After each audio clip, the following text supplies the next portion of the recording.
Hello, hello, hello. My name is Clockwork Gobber, and today I'm going to go into creative on Space Engineers and try and build some automated miners. Build and design some automated miners.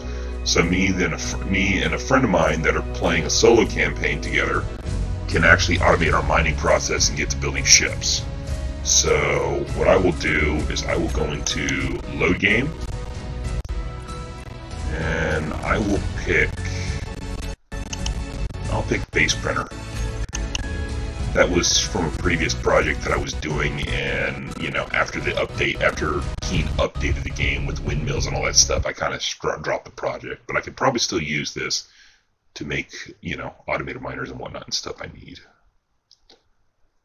So as soon as we're loaded in, I'll get started. Alright, now that we're loaded in, let's get started. Let's see. Hop out of the cryopod. Open the door.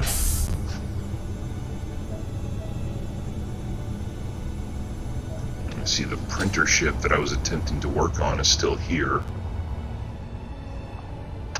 Alright, let's go ahead and head over here and why don't we just do this over a rich deposit, as this would actually be a great way to test it out.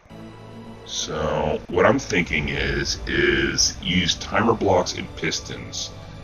Two pistons, basically two pistons designed for the sole purpose of just moving back and forth with drills to actually excavate rock and dig out what I need. And then from there, use a third piston to help, calibrate, the drill and whatnot, so it's at the appropriate height, so the automated process isn't as fully automated as I like.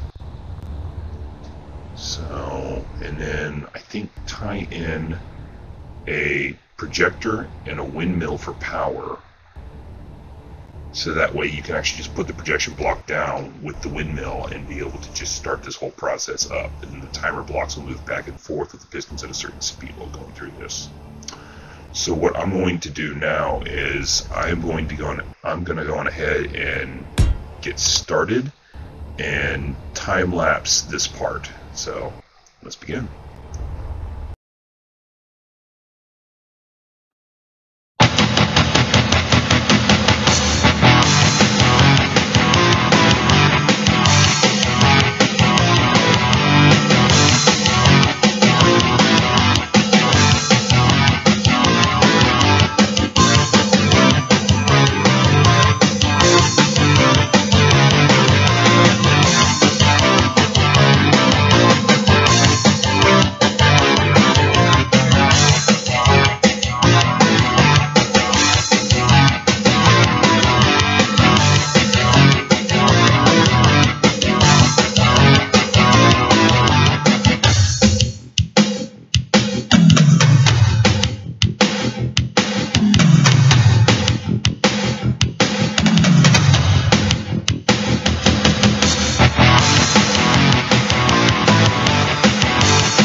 Alright, now that we're done, I've basically made a copy of my automated drilling mining machine, and I put it over here just across from the other one after testing that one out. So here's what we've got. Basically, my lights are even working. There we go. Basically what we've got is cargo containers lined up in the back with two connectors. One for a small ground rover with a connector to the belly, and one connector for the outside for flying vehicles. We have 3 sets of pistons. The Y and Z axis pistons here are automated on 2 timer blocks that go through 2 sets of stages that tell the pistons to turn on and off in reverse in certain directions.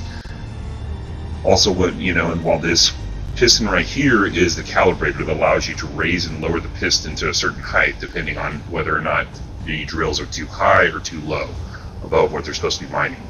I put 2 basic refineries connected to a connector here to also refine some of the ore and convert it into ingots on the fly, so that way we don't always have to ferry back and forth to pick up this stuff. On top of that, I put a projector block in here so that way you can actually just set up a simple projection and then have this and just start building this right away. On top of that, I put a windmill on this, but I noticed after doing some testing with this, that might not be enough power. But luckily for me, the windmill is set up in just such a right way that if a player can come in here and actually add to this. The only thing I'm concerned about is that when I try to blueprint this in, it's going to leave out the piston heads, which will leave out this whole part, which means I'll have to do a whole lot of work in calibrating when we do survival. Here we have the control panel. This is meant to control the Y and Z axis motors, the pistons, so you can get them into position before you start the process. This second panel over here has a start, which starts one of the timer blocks, which triggers this thing to go on and off, while at the same time halt to stop both the timer blocks so you can do any need for maintenance or repairs. Here we have the auger, which is the set of 4 drills that's meant to be turned on and off. The reverse for the calibrator to adjust the height, and the on and off to turn the calibrator off, so that way I'm not digging this thing completely into the ground. So, that's enough chit chat. Let's do a live demo of this. So what I'm going to do is I'm going to turn the drills, or no, not turn the drills on, turn on the piston. Oops. There we go. And wait till the drills get just into position.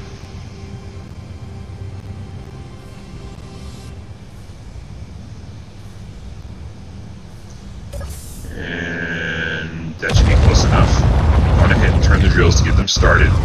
Listen to that rumble. They're already hard at work. Now we'll head over to the second control panel and we'll kickstart the process. Okay, there goes the Y-axis. You can see already it's already excavating. Going all the way back to the reversing the piston.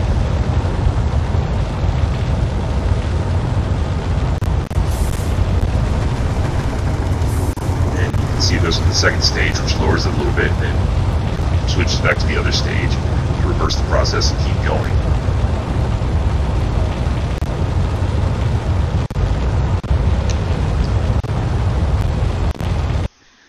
Look at that. Kind of freeze there for a moment. Look at that. It's excavating already. Remember, kids, never jump into this kind of thing. Yeah, I better get out of here.